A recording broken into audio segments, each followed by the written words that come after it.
Error is human, अर्थात गलती करना मानवीय स्वभाव है। चाहे आप कितने भी पढ़े लिखे हों, ज्ञानी हों, विद्वान हों या कितने ही ऊंचे पद पर आसीन हों, गलती किसी से भी हो सकती है। हाल ही में सुप्रीम कोर्ट ने अपने एक आदेश में कहा कि न्यायाधीश भी इंसान होते हैं और उनसे भी गलतियां हो सकती है।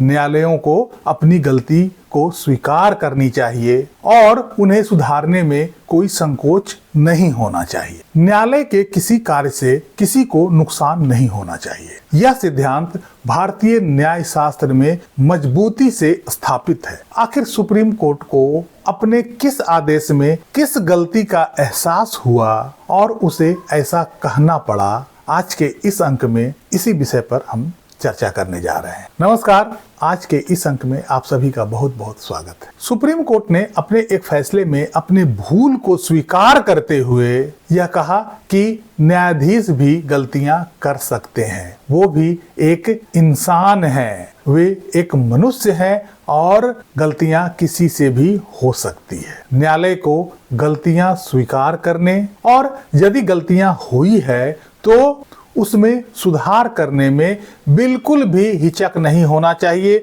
बिल्कुल भी उन्हें कतराना नहीं चाहिए। न्यायमूर्ति विक्रमनाथ और न्यायमूर्ति संदीप मेहता की पीठ ने कहा, acts क्यूरे नेमिनम grave bit.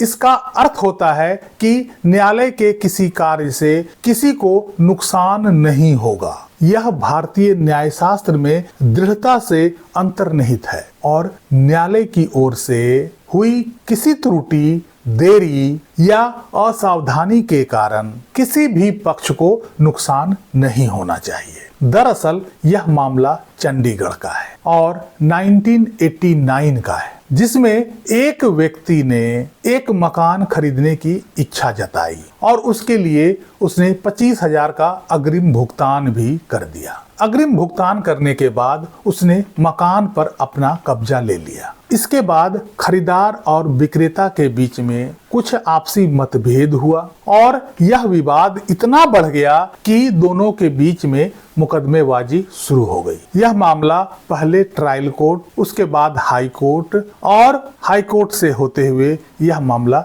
Supreme court तक पहुंच गया। 39 साल बाद सुप्रीम कोर्ट ने 25,000 बयाना राशि दिए जाने के एवज में 2 करोड़ का भुगतान करने का निर्देश देकर मुकदमे का अंत कर दिया। यही सुप्रीम कोर्ट से एक छोटी सी गलती हो गई और इसी कारण से सुप्रीम कोर्ट ने ऐसा बयान दिया था। सुप्रीम कोर्ट ने अपने आदेश में यह नहीं लिखा था कि 2 करोड़ रुपया लेने के बाद उसे उस मकान का कब्जा भी खाली करना होगा और आदेश में इस त्रुटि का फायदा उठाते हुए दूसरे पक्ष ने पहले पक्ष से 2 करोड़ रुपया ले भी लिया और मकान का कब्जा भी वापस नहीं किया। इसके बाद दोबारा मुकदमेबाजी का दौर शुरू हुआ। पहले मामला फिर से निचली अदालत में अर्थात ट्रायल कोर्ट में पहुंचा और उसके बाद Punjab and Chandigarh high court पहुंचा।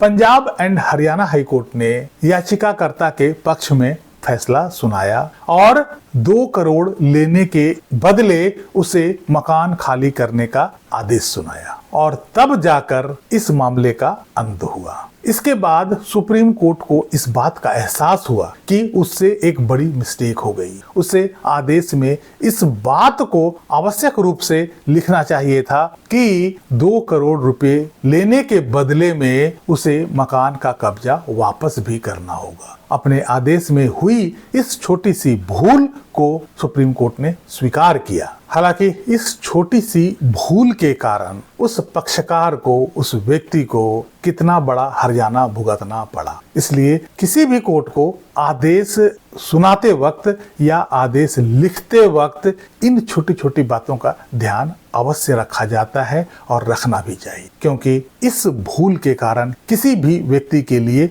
बड़ा समस्या खड़ा हो सकता है। इस अंक में यहीं तक। कैसी लगी ये जानकारी कमेंट करके जरूर बताइएगा। वीडियो को लाइक कीजिएगा, चैनल को सब्सक्राइब कीजिएगा। मिलते हैं अगले अंक में कुछ विशेष जानकारी के साथ। तब तक के लिए जय हिंद, वंदे मातरम।